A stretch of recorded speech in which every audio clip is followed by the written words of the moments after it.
Amazonian, special loyalty. Praises to our Savior who granted us the freedom. Allegiance to the hero who brought the land we gather. Glory to glory, we rise and never to fall. Here in a nation, flowing with and holy.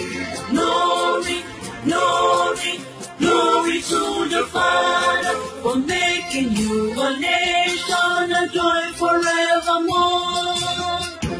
Amazonia, land of freedom, you shall live in plenty in our need, and your children shall be like the stars above. The Most High God be the watchman of this nation. Amazonia, land of freedom, you shall live in plenty in our need, and your children shall be like the stars above. The Most High God be the watchman of this nation.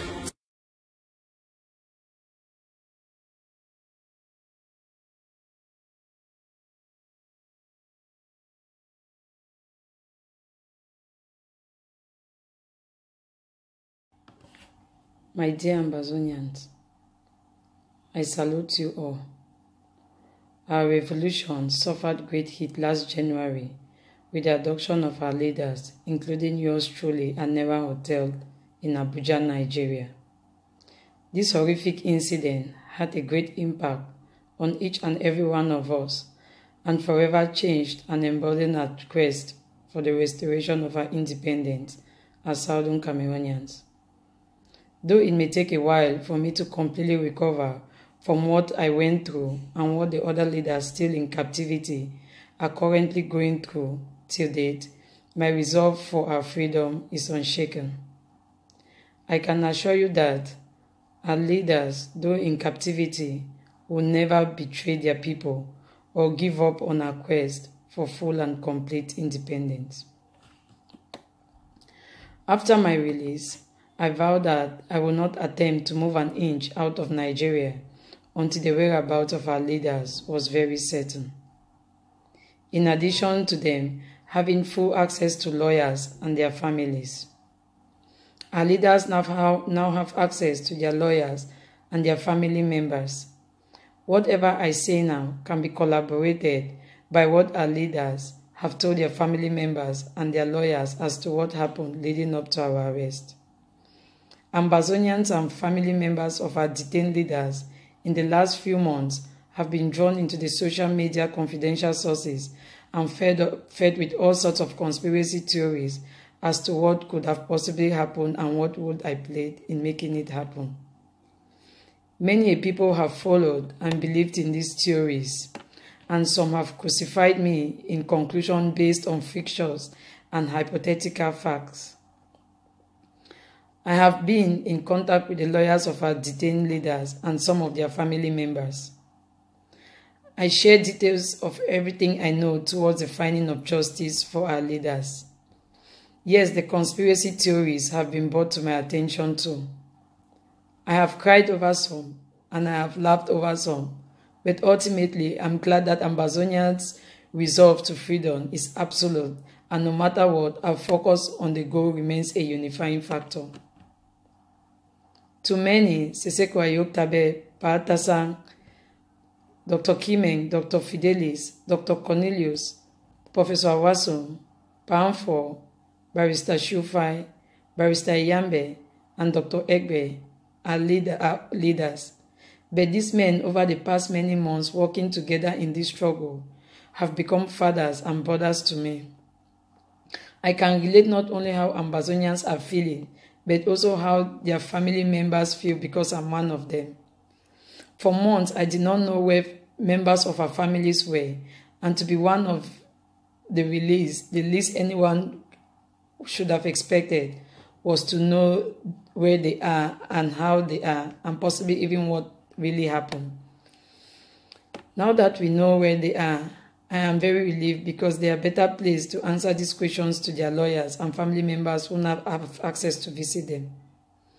Ambazonians will all get answers to all the questions, and whether it is what we expect or not, they will be the answer that should satisfy the questions you are all asking. I'm ashamed by the amount of energy I've been told our adoption took out of the struggle, because from the moment we realized we may be in for a long haul, we were comforted by how together we stood up and fought for the justice for our leaders in jail when they took Barrister Gbobala, Mancho BBC, Dr. Fontaine, Pen Terence, Patrick, and many others. Yes, the last time we met together, we were all comforted that our people are out there fighting for justice for us and the others behind bars without relenting. This kept the spirits very high, and Seseko reassured the last day we met together that our people will never relent the fight, not only for our release, but for the freedom of Ambazonia. My shame of what I've been told is that some people I have in mind as the ones who would champion the fight for justice for us and freedom for Ambazonia while we were gone became alligator bearers and Romo peddlers, but I'm comforted that the struggle remains stronger than before. I'm comforted that even if I'm attacked and killed, as some have sent messages threatening to do so, my children will grow up in a free Ambazonia, and their right to self-determination will be non-negotiable. That is why I joined this fight to the extent which I never thought twice, leaving my 6-month-old behind, and ran into exile to continue the fight. My fellow Ambazonians, we are in a revolution and at the same time trying to defend ourselves from the enemy of our neighboring country, Cameroon, since their president, Paul Biya, declared war on us. Under these circumstances, we cannot operate in a predictable and conventional manner. We have different groups operating at different levels, under different leaders, with all roads leading to Boya. There is bound to be some miscommunications and confusion, but let's not let that divide us. We are one people with one purpose and should stay focused on the prize, our God-given right to self-determination. I'm calling for better collaboration amongst the different groups under the leadership of the IG. We have to be united in our strategy, operations, and purpose. Together we are stronger, and unity leads to progress. I'm calling on the international community and all people of goodwill not to turn a blind eye on the atrocities committed on the people of Southern Cameroon by the Biya regime and its allies. I'm grateful to God that I'm alive to share my experiences, even though I do not have the strength to listen to my own experiences in the hands of our doctors. I'm making my commitment to the people of Ambazonia that I will continue to provide the legal teams any necessary information I may have that may lead to getting justice for our leaders, and also details of our adoption, as I believe will at least be collaborated by testimonies of our leaders and their family members and lawyers. As I gain my strength, I will pick up my activism work gradually to ensure that enough attention that matters is brought to the case of our adopted leaders and the injustice they are going through, so that justice can be served and they return home to their families and continue with the struggle to free our homeland. I pray that now that we know where our leaders are, we are all comforted by the fact that they will answer all the questions we have through their lawyers and family members. Hence, we should all focus our energy on the struggle and on getting our leaders and all those behind bars released. Let me take this opportunity to thank you all for your prayers during the trying times of our detention, and I'm certain you continue to pray for our leaders still detained, now confirmed to be in Yaoundé. I'm humbled by the support you have shown me since my release, and I'm sure everyone has been eager to hear from me as to what happened leading up to our arrest. I thank you all for your patience with me.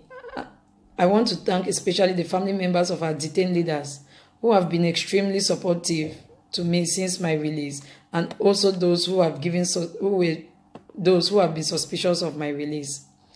I thank the acting president, Dr. Sako, former VP, Milton Taka, and the IG for the immense support they have shown me during these trying times too.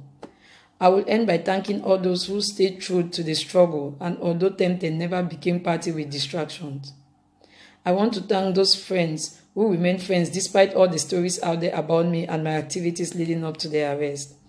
I want to thank those who campaigned for our release especially and remind them that the campaigns must step up even more now that we know our leaders will be taking the stance any moment soon. I want to thank our brothers and sisters on Ground Zero who have decided that they will defend our women and children from the barbaric BR regime. I want to thank my family and friends for taking care of my kids while I was taken away. I want to thank God for choosing our generation to be the ones to stand up for this freedom. I promise the Yaoundé regime and all its allies that it is independence for Ambazonia or resistance forever. Short live the struggle. Long live Southern Cameroons. Long live the Federal Republic of Ambazonia. Thank you and God bless you.